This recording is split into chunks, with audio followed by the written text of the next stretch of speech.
Last time I travelled along this same route, I had to build my own road.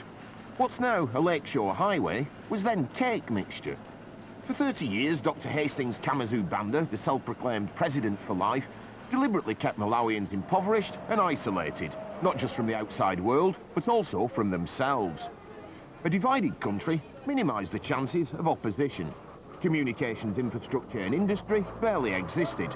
The country was run as a family business. And certainly, Malawians were too poor to support a record industry. There he is. Everywhere you go in the world, you'll always be certain you can find a Don Williams cassette, wherever you go. This points up something really interesting. There are no Malawian cassettes on this stall at all. You've got John Chibadura from Zimbabwe, Leonard Dembo, Zimbabwe, Lucky Dube, South Africa. Hardly any Malawian music. In fact, if you want Malawian music, you've got to go and record it yourself.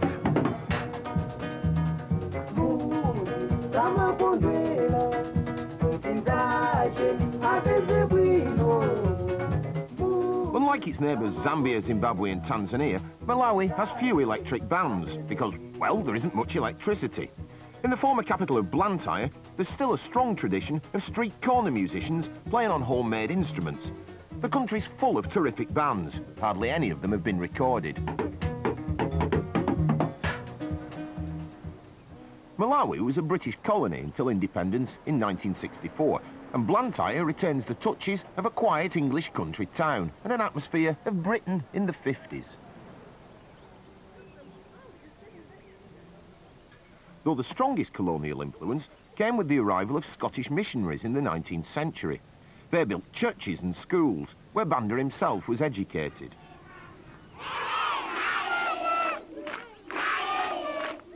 He combined his severe puritanical rule with his other duties as an elder of the Church of Scotland. Church of Scotland missionaries followed David Livingstone into southern Africa, and many of them are still here today.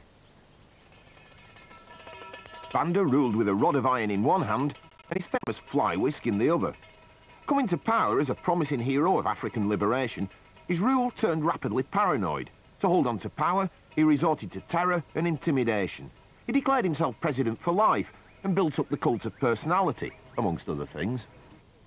It's one of those lovable idiosyncrasies shared by dictators the world over. First of all, they build a new capital, when a perfectly good one existed already. The former president for life, Dr. Hastings Kamuzu Banda, 98, built Lilongwe, a town where no town belongs. Then they put up monuments to themselves, and then they give the name to nearly every major public building and utility. Consequently, the Kamuzu Stadium, Kamuzu International Airport, the Kamuzu Bridge, and for a tyrant, the all-important road to the airport. It's quite possibly an identifiable medical condition. Even something as dreary as the Blantyre bypass couldn't escape the attentions of Dr. Banda's outrageous ego. But the father of the nation had ungrateful, quarrelsome children. His downfall began here, in Ndurandi Township, with popular unrest, strikes, and uppity pro-democracy activity. And boy, are they glad he's gone.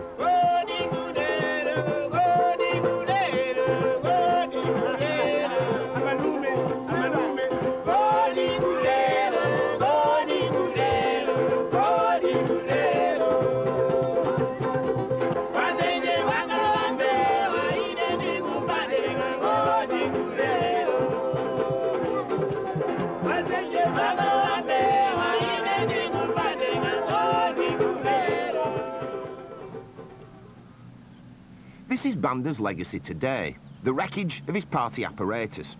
A combination of a fearless pro-democracy movement and pressure from the church and foreign aid donors, embarrassed by the old man's revolting human rights record, forced Banda to abandon one-party rule. During the referendum and election, the army came out on the side of the people, in an outpouring of years of bottled-up resentment. This bargain basement Duvalier of southern Africa even had his own Tonton Macoute, and the Malawian people tasted the sweetest revenge when the army routed his paramilitary thugs, the Young Pioneers. The Young Pioneers may have fled to Mozambique, but the former president for life, who came to power at an age when most people are retiring, won't be celebrating his 100th birthday in exile. For 29 years, Western governments, particularly Britain, supported Banda and ignored his abuses because He was a reliable anti-communist in Africa. There are many people now who'd like to put the old brute on trial for mass murder, but it's more likely that he'll spend his final days behind the walls of one of his 5 palaces, like this one here in Zomba. Banda knows quite a lot about living behind high walls and barbed wire. For 30 years, he put anyone who dare oppose him in political jails like Mikuyu prison.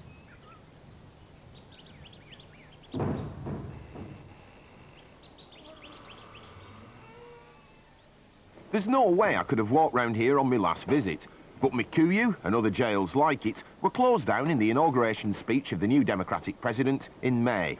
The jails were emptied overnight and now stand abandoned, monuments to Malawi's decades in darkness. Oh boy, look at this. Chikufo Chihana was a hero of the pro-democracy movement, a leading trade unionist, and now a cabinet minister in the new government. Chihana was here. But for all they endured, there's little bitterness amongst ordinary Malawians. Everyone now is happy because the Banda is out in the seat of ruling people. So, in this, even myself, everybody in Malawi is happy. He can talk what he like. Should he be put on trial, do you think? No, you not do anything. Why? Because he got no power. Malawi is a Christian people. We're not avenging the Banda. He's going to avenge God. He's going to press him down. It's now the honeymoon period for Malawians and multi-party rule. New President Bekele Malusi enjoys the support of a people no longer cowed and intimidated like frightened school children. The problems are now economic. The first down payment on democracy is galloping inflation, against which Malawians struggle on about 80 pence a day.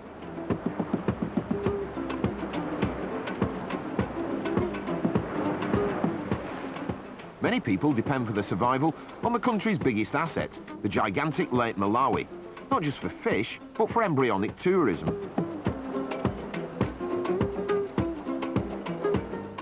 Foreign investment might have built the road along the shore, benefiting both locals and visitors, but happily, it hasn't yet built high-rise hotels in Nkata Bay.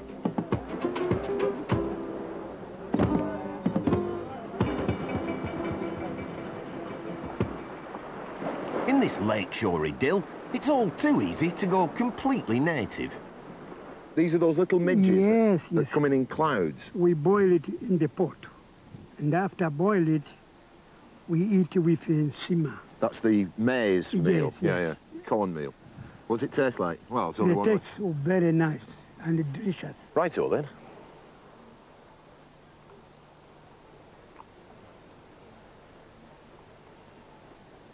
Oh, it's kind of chewy. Surprisingly fishy. And not half as bad as you'd expect, to be honest. We put salt when we boil it. Bit of salt on it. And we put salt. I reckon so. Midges. I swallowed enough of them live the other night.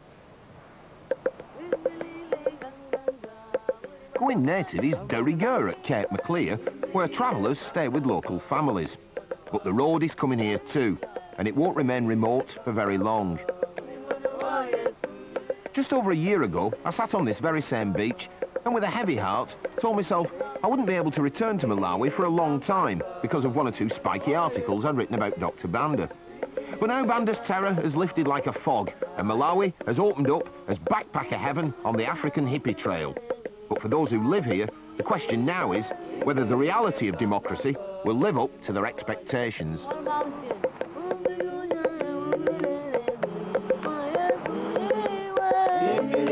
Go, go, go.